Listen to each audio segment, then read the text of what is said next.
చిన్నపిల్లల్లో ప్రాబ్లం ఏంటంటే అండి, ఇది ప్లే స్కూల్స్. ఇదివరకు కమ్యూనిటీ ఎక్స్పోజరు లేట్ ఉండేది. 5-6 ఇయర్స్కి ఫస్ట్ క్లాస్ అనేవారు. అప్పుడు 25 years బ్యాక్, 30 years బ్యాక్ అయితే ఎల్కేజీ యూకేజీలు కూడా లేవు అప్పుడు. సో 5-6 years దాకా, ఇప్పుడు యాక్చువల్గా సెంట్రల్ గవర్నమెంట్ రూల్ ప్రకారం 5.5 years దాకా మీరు స్కూల్కి వేయకూడదు. ఇప్పుడు ఎవరు పాటిస్తారు? 2.5 yearsకే మనం పిల్లలందరినీ స్కూళ్ళల్లో చూస్తాము. So early exposure to play schools, early సోషలైజేషను.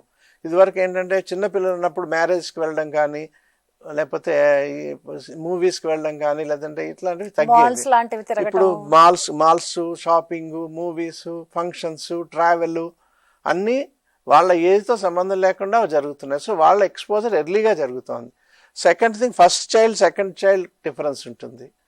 First చైల్డ్ని కొంతవరకు గాజు బొమ్మలా చూస్తారు, ఎందుకంటే వాళ్ళకి ప్రెషర్స్గా అనిపిస్తుంది. ప్రతిదానికి చాలా జాగ్రత్తలు తీసుకుంటూ ఎక్కువ స్ట్రెస్ ఫీల్ అవుతూ చూస్తారు.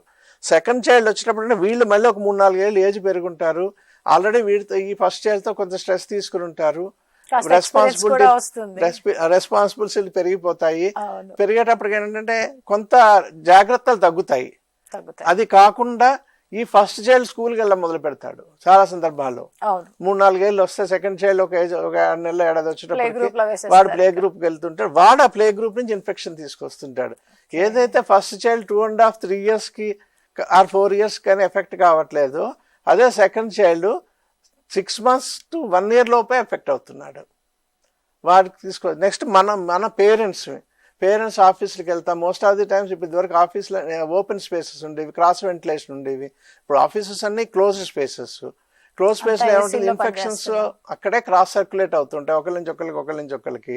సో ఆ ఇన్ఫెక్షన్ మనకి పెద్దది కాకపోవచ్చు, మనకేదో 2 తుమ్ములతో కొంచెం దగ్గుతో తగ్గిపోవచ్చు, మీరు కొంచెం స్టీమ్ తీసుకుని తగ్గించుకోవచ్చు. కానీ ఆ పిల్లవాడికి అది fresh first infection, second infection అవుతుంది. చిన్నపిల్ల సెకండ్ చైల్డ్కి వాడు తొందరగా దాన్ని పికప్ చేసుకుంటారు. అందుకే చాలా సందర్భాల్లో మనం చూసినప్పుడు ఫస్ట్ చైల్డ్ కంటే సెకండ్ చైల్డ్కి ఇన్ఫెక్షన్ ఎర్లీగా వస్తుంది, సివియర్గా వస్తుంది. సో ఈ డిఫరెన్సెస్ చిన్నపిల్లల్లో చూస్తున్నాము. ఇంకోటి చిన్నపిల్లల్లో చూస్తున్నది ఇయర్ ఇన్ఫెక్షన్స్. జలుబు ఒక్కటే కాదు, ఎందుకంటే వాళ్ళు 2-3 years దాకా ఎక్కువసేపు పడుకుని ఉండడం వల్ల కూడా ఈ జలుబు తొందరగా చెవిలో స్ప్రెడ్ అవ్వడం, సడన్గా ఇయర్ నొప్పితో అర్ధరాత్రి చెవి నొప్పితో ఏడవడము, చెవి నొప్పిలు ఎక్కువ చూస్తున్నాం.